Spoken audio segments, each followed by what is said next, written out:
Os jornais são um meio de comunicação muito importante para a sociedade. Notícias, artigos, reportagens, cultura e esporte são alguns dos cadernos que compõem o jornal. Cada leitor tem os seus interesses. Economia, esporte e saúde. Vejo tudo, né? Mesmo na correria do cotidiano, muitas pessoas param em frente às bancas para ler as principais manchetes do dia.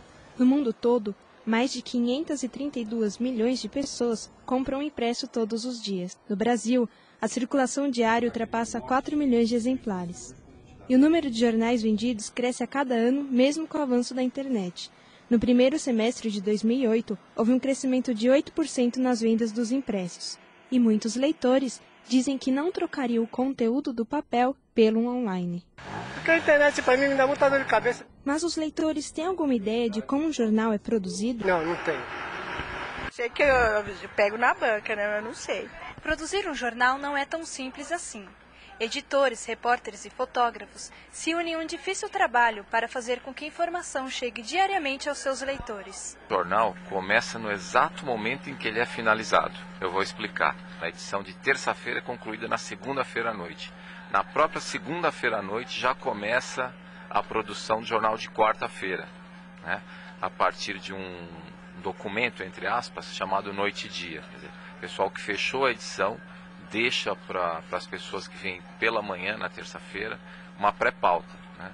Que assuntos que a gente pode continuar explorando, assuntos que nós não exploramos e podemos entrar. A partir desse documento da pré-pauta, né, do Noite e Dia ou pré-pauta, é que você começa a produção do jornal do outro dia. Assim que os jornalistas chegam nas redações às 7 da manhã, começa o processo de definir pautas. Os assuntos que cada repórter irá cobrir são definidos nas primeiras horas do dia pelos chefes de reportagem. E então, os repórteres saem em busca de dados para a produção da matéria. Se precisar ir para a rua, eu vou para a rua. Então, se for, por exemplo, um caso de polícia, eu vou primeiro atrás da família para saber o que aconteceu, depois eu vou na delegacia, entrevisto o delegado, se precisar no IML eu vou. Então, cada matéria é uma matéria. Tem matérias que você precisa ir para a rua e tem matérias que você pode fazer daqui do jornal, da redação, sem ter que sair. Com as informações obtidas, o repórter estrutura o seu texto nos computadores da redação. Depois que a matéria é escrita, ela é revisada pelos editores. Além do trabalho dos repórteres, há os fotógrafos, que registram imagens para as matérias. Os fotógrafos são um grupo grande e eles vão circulando nas pautas, a não ser que seja numa reportagem especial, que você conversa com o fotógrafo, deixa tudo acertado já. Caso contrário, não, ele vai passando pelas pautas. Então, muitas vezes o fotógrafo faz 4, 5, 6 pautas e o repórter faz 1, 2, porque o repórter para lá, fica no local para conversar com as pessoas. E o repórter fotográfico, que é o fotógrafo, vai passando e fazendo as pautas. Durante todo o expediente, acontecem reuniões de pauta, onde o diretor de redação e editores começam a estruturar a próxima edição, definindo quais matérias serão publicadas.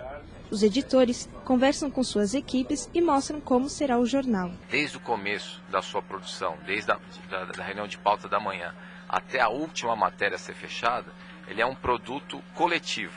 Então essa troca de informações é permanente. Não dá para fazer jornal sem ter comunicação. O espelho do jornal é estruturado e se inicia o processo de montagem dos cadernos. Fotos e gráficos são selecionados e enviados para a equipe de diagramação. Diagramadores e editores realizam a distribuição gráfica de todas as matérias que serão publicadas. Todas as informações já revisadas são transferidas para o fotolito, um filme transparente que inverte e separa em cores, textos e imagens. Após esse processo, os fotolitos são colocados em uma máquina que inverte o conteúdo em uma chapa e depois em uma outra máquina a junção das cores. A partir dessas chapas, o jornal começa a ser impresso. A impressão de todos os jornais termina por volta das 11 da noite. Os jornais são empacotados, distribuídos em caminhões e começam a ser espalhados em bancas de jornal e casa de assinantes. Nas bancas, o jornal ainda não está pronto. Preciso encartar ele todinho para depois expor para o cliente. Ele vem todo em partes. Depois de um processo de 18 horas, o jornal finalmente vai para a casa de seus leitores.